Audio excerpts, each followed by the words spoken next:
दोस्तों हमारी सीरीज़ चल रही है इंपोर्ट एक्सपोर्ट बिजनेस। हम स्टेप बाय स्टेप आपको समझा रहे हैं, सिखा रहे हैं, तो सीरीज़ में बने रहिए। जिन्होंने पहली वीडियो नहीं देखी वो पहली वीडियो ज़रूर देखें। स्टेप बाय स्टेप तभी सीख पाएंगे, बीच में से देखेंगे तो कंफ्यूज हो जाएंगे। मैं हूं हर्ष धवन, इंटरनेशनल बिजनेस ट्रेनर, आपका करियर गुरु एक्सपोर्ट एक्सपर्ट्स ग्लोबल की तरफ से।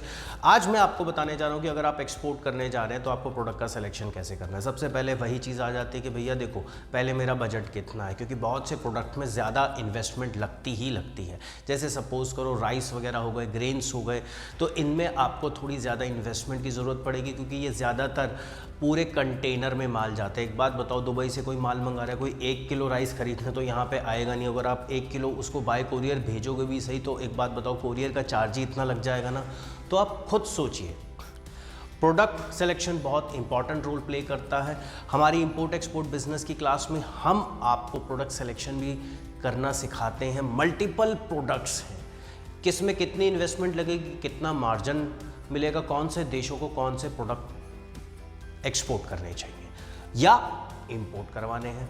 तो ये सारी चीज़ें हमारी ट्रेनिंग में इंक्लूड रहती है। स्क्रीन पे नंबर आ रहा होगा। अगर आप हमारी प्रैक्टिकल ट्रेनिंग ऑनलाइन या ऑफलाइन लेना चाहते हैं तो आज ही हमें कॉल कर सकते हैं। चलिए बात करते हैं, मुझे इंपोर्ट एक्सपोर्ट बिजनेस करना और प्रोडक्ट सिलेक्शन के लिए मुझे क्या क्या करना पड़ेगा। सबसे पहले आपको एक चीज़ देखनी चाहिए कि जो भी मैं प्रोडक्ट का सिलेक्शन करने जा रहा हूँ वो नॉन पेरिशेबल है या पेरिशेबल है। अब दोनों में फ़र्क क्या है। Perishable goods fruit and vegetables हो गए, मिल्क हो गया, आइसक्रीम हो गई, कर्ड हो गया। अब इनकी शेल्फ लाइफ लिमिटेड होती है। रीफ़र कार्गो में ये जाते हैं। रीफ़र कार्गो में जाएंगे मतलब रेफ्रिजरेटेड कार्गो, भाई जैसे हमारा फ्रिज होता है ऐसे कार्गो में भी एक तरीके से फ्रिज लगा होता है। जब आप ऐसे प्रोडक्ट का सिलेक्शन करते हैं तो सबसे पहली चीज़ उसको टाइम मैनेजमेंट आपको करना आना चाहिए, मतलब पूरा टाइम मैनेजमेंट, क्योंकि अगर वो रास्ते में ख़राब हो गए तो दिक्कत है, लेट पहुँचे तो दिक्कत है। और ज़्यादातर फ्रूट्स, वेजिटेबल, मिल्क और इनके ऑर्डर्स जो है बल्क में ज़्यादा अच्छे मिलते हैं, तो ये भी एक आपको एडवांटेज मिल जाएगा। अगर आप पैसा ज़्यादा डालेंगे तो ज़्यादा कमा सकते हैं। पेरिशेबल गुड्स की बात की अभी हमने, अब करते हैं नॉन पेरिशेबल गुड्स की बात। नॉन पेरिशेबल गुड्स चाहे कोई भी फर्नीचर हो गया, गारमेंट्स हो गया, या किसी भी तरीके का आयरन आर्टिकल्स हो गया, हैंडलूम्स हो गया, हैंडीक्राफ्ट्स हो गए, सपोज करो कोई हार्डवेयर हो गया, तो इस तरीके के जितने भी नॉन पेरिशेबल गुड्स हैं जिनको आप रख सकते हो, जिनकी शेल्फ़ लाइफ अच्छी है, उसमें मार्जिन्स भी अच्छे मिलते हैं।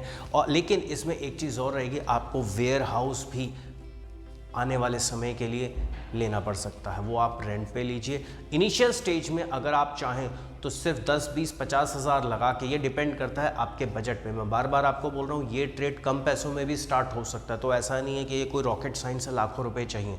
घर बैठ के भी स्टार्ट कर सकते हैं। आपको ये देखना है सबसे पहले प्रोडक्ट मुझे सूट कौन सा करेगा। सपोज़ कीजिए कि एग्जांपल लेता हूँ, आप यूपी में बैठे हैं, यूपी में मुरादाबाद है, यूपी में बुलंदशहर है, यूपी में आप क्या कहते हैं कन्नौज है।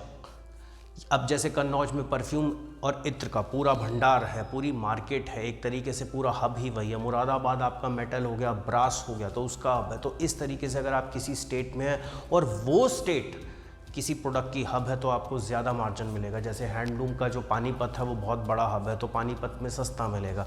तो सबसे पहले आपको ये देखना है कि मैं किस स्टेट में बैठा हूँ, और उसके बाद दूसरी चीज़ आती है आपका इंटरेस्ट में। सपोज़ करो मुझे कोई कहता है कि यार करनाल में राइस सस्ता मिलता है, आप राइस एक्सपोर्ट कर लो, बट मेरा इंटरेस्ट ही नहीं है यार राइस में, मेरा इंटरेस्ट है ही नहीं फूड प्रोडक्ट में, तो फिर मैं क्यों जाऊँ, चाहे मैं करनाल में रह रहा हूँ। तब मुझे अलग अलग स्टेट्स में जाना पड़ेगा, और मुझे इंटरेस्ट मेरा किस में मैं अपना लाइफ टाइम बिजनेस करना चाहता हूँ, लाइफ टाइम एक्सपोर्ट करना चाहता हूँ, लाइफ टाइम इंपोर्ट करना चाहता हूँ, तो किस प्रोडक्ट को मैं सिलेक्शन करना चाहता हूँ। तो ये चीज़ आपको सबसे पहले ध्यान में रखनी है। प्रोडक्ट सिलेक्शन करने के बाद उसके बाद आपको ये भी देखना है कि उसकी अलग अलग तरीके की क्वालिटी होती है। अगर प्रोडक्ट सिलेक्शन में कोई कन्फ्यूजन हो रहा है, हमने अपने चैनल पे प्लेलिस्ट बनाई हुई है प्रोडक्ट वाइज, तो प्रोडक्ट वाइज प्लेलिस्ट में आप जाके पूरे करीबन 200-300 प्रोडक्ट्स होंगे, आप सेलेक्ट कर सकते हैं। उसमें क्वालिटी के बारे में भी डिफ़ाइन किया, कहाँ से सस्ता मिलेगा और कौन से देशों को एक्सपोर्ट करना है। ये भी तो हमें पता होना चाहिए कि कौन से देशों को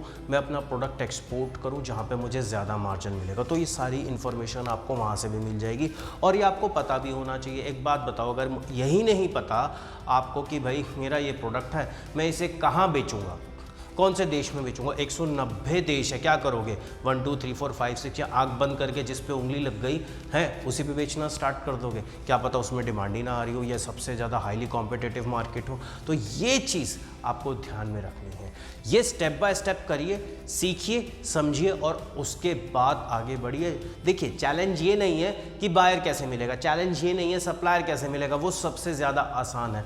जो एक बिगिनर के लिए सबसे बड़ा चैलेंज आता है वो है प्रोडक्ट सिलेक्शन, जो हम अपनी प्रैक्टिकल ट्रेनिंग में सिखाते हैं। बाकायदा ये भी बताएंगे ये प्रोडक्ट सस्ता कहाँ से मिलेगा, इसमें आपको कितना मार्जिन मिलना चाहिए। सपोज करो आपने कोई प्रोडक्ट लिया, आपको ये कैसे पता लगेगा बाहर किस रेट पे बिक रहा है? हो सकता है 10 रुपये की चीज़ आपको मिल रही हो और मार्केट में 100 की बिक रही हो, एक्सपोर्ट में 100 की बिक रही हो। ऐसा भी होता है, ऐसा नहीं कि ऐसा होता नहीं है। लेकिन अब आपने 10 की चीज़ ली, आपको तो पता ही नहीं, आपने क्या करना, आपने 15 में ही बेचना शुरू कर देना उसको। आप खुश हो जाओगे कि 50% मिल गया।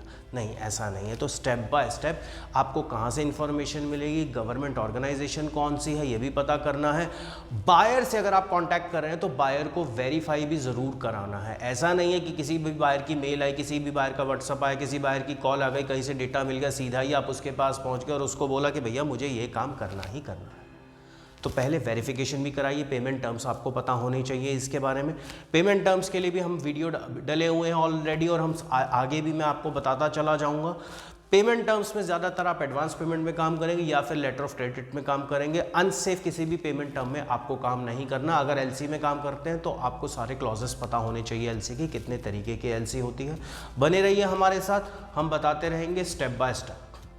तो ये है प्रोडक्ट सिलेक्शन का एक छोटा सा तरीका। आगे और इससे ज़्यादा डिटेल में बात करेंगे, एक एक प्रोडक्ट को लेके बात करेंगे। ऑलरेडी वीडियो डल रहे हैं product wise, state wise, country wise, वो भी सारे देखते रहिए। रेगुलर डलते रहते हैं वीडियो, मिस मत करिए। उम्मीद करता हूँ वीडियो अच्छा लगा होगा और अगर आपका भी कोई प्रोडक्ट है कमेंट बॉक्स में टाइप करके हमें बताएं। किसी कंट्री को आपका मन है टारगेट करने का, उसके बारे में जानना चाहते हैं वो भी बताइए। कोई सवाल है तो कमेंट बॉक्स में बताइए और वीडियो को ज़्यादा से ज़्यादा शेयर करिए। अच्छा लगा तो लाइक ज़रूर करिएगा। मिलता हूं अगले वीडियो में, तब तक के लिए जय हिंद।